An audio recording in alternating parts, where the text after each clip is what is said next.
What's good, people? How's it going? Welcome back to the channel. If you guys are new here, please do subscribe down below, smash the like, hit the bell. Those things help out a lot. YouTube does notify people when we upload, so just make sure you hit that bell. Anyway guys, today we got a dope episode for you. It's all about one superfood that you need to use with your plants, because this superfood is super awesome, and I love superfoods because I love growing super awesome plants. Now, kelp is an incredibly nutritious source of food for plants, and it can help to regulate pH levels, boost growth of beneficial bacteria in the soil, and a whole lot more. So in today's episode, we're going to break down exactly how you can use it in your garden to get the best use. Now, before we get into that, guys, just a reminder, if you're not part of the ICANN VIP Being Club, definitely join up, fam. We got a lot of free stuff going out to patrons over there, so if you want to be a patron, join in on the fun and get some free stuff, then definitely join up, fam. We'll see you over there. Without further ado though, let's get into today's episode.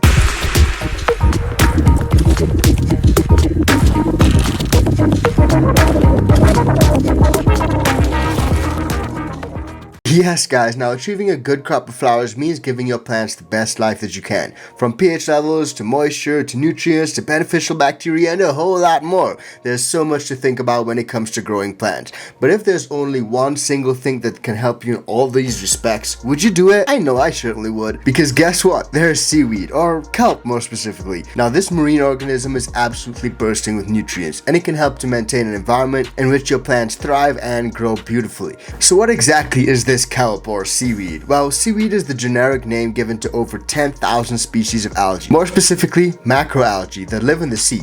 Now these non-vascular organisms live on a combination of sunlight, nutrients absorbed from the water, and carbon dioxide. As they're non-vascular, they can't transport nutrients around their bodies, and so many remain mostly submerged in order to survive. Now seaweed can range from very small to huge. In the case of those Antarctic kelp, it can reach like 33 meters in length. It's super long. Now each species has its own look, flavor, composition, and nutritional value. So in this episode, we're going to focus on kelp and how you can use the kelp in your garden. Now a lot of people use the words kelp and seaweed interchangeably, but there's actually a difference between the two. Kelp is a subspecies of seaweed that is particularly nutritious. It forms in so-called kelp forests and grows in shallow, nutrient-rich waters. It's actually that environment that makes kelp so beneficial to our favorite plants. Seaweed absorbs a vast array of ocean minerals, which are then dispersed into the soil when they use it as a fertilizer. In terms of its nutrient content, it's actually quite incredible. Overall, kelp contains over 60 trace elements which are essential to plant growth. These include iron, manganese, cobalt, zinc,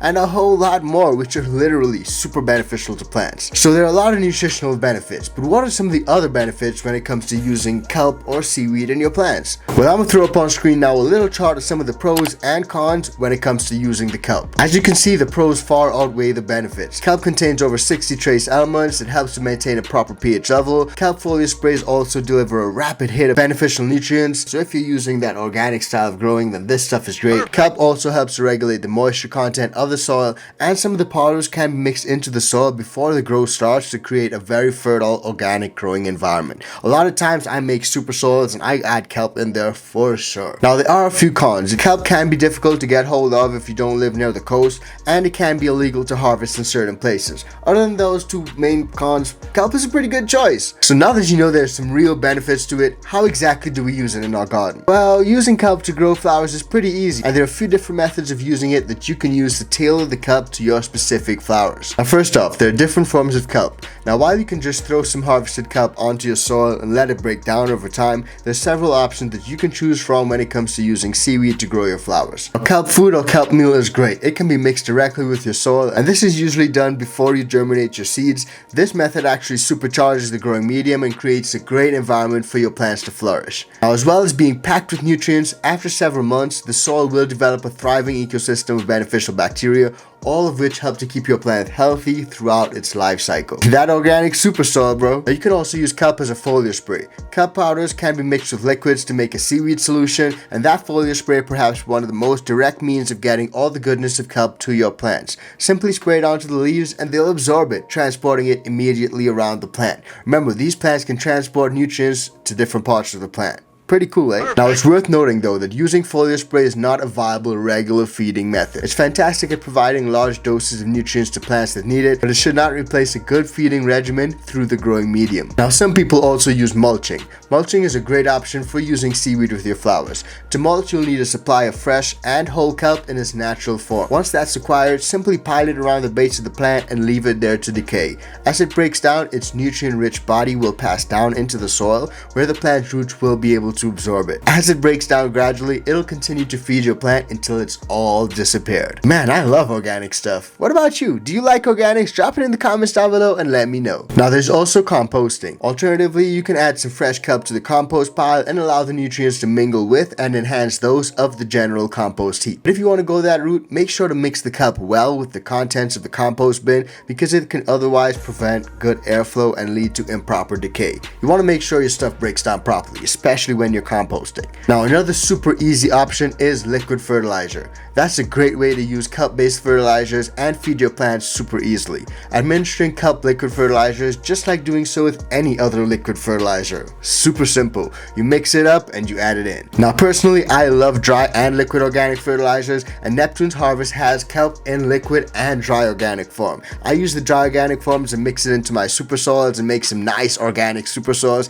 and I use the liquid fertilizers when my plants need a quick, nice boost of that awesome kelp. Now, I've been using seaweed fertilizers for years and I love them. So definitely check out Neptune's Harvest seaweed fertilizers and use the discount code ICANTHC to snag a discount on all their stuff. Definitely use that discount code and let them know the ICAN fam is over there, man. All that said, it's pretty easy to buy seaweed fertilizer, powder, or kelp meal online or in a garden store. But if you live by the sea, you may be able to forage for your own. You'll find kelp strewn across the shoreline when the tide goes out, and you can just pick it up and take it home. But double check the local laws before you do that, because in some places it's actually illegal to do that. I remember I was out of Barbados and there was just so much seaweed all over the beaches, man. It's crazy. Now, always remember, other organisms thrive in kelp too, so don't remove all the kelp from the beach or you risk damaging your local ecosystem.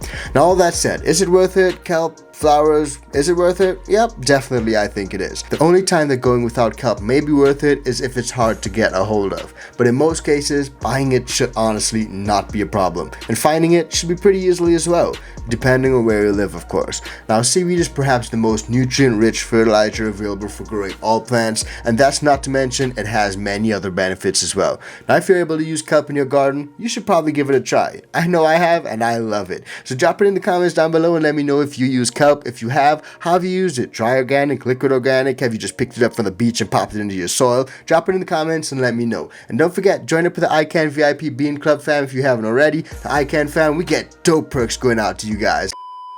This video is brought to you by Mars Hydro, where they have a variety of grow lights and grow tents for growers of all experience levels. Whether you're a small home grower or setting up a slightly bigger commercial operation, they have the tents and lights for you. They have tents for every space and need, including the new 2-in-1 tents.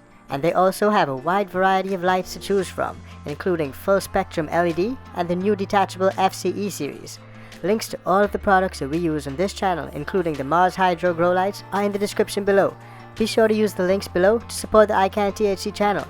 You can also save a few bucks on the Mars Hydro website by using the code ICANTHC at checkout for store-wide savings. Don't forget to use the code and save yourself a few bucks. Now, back to the video.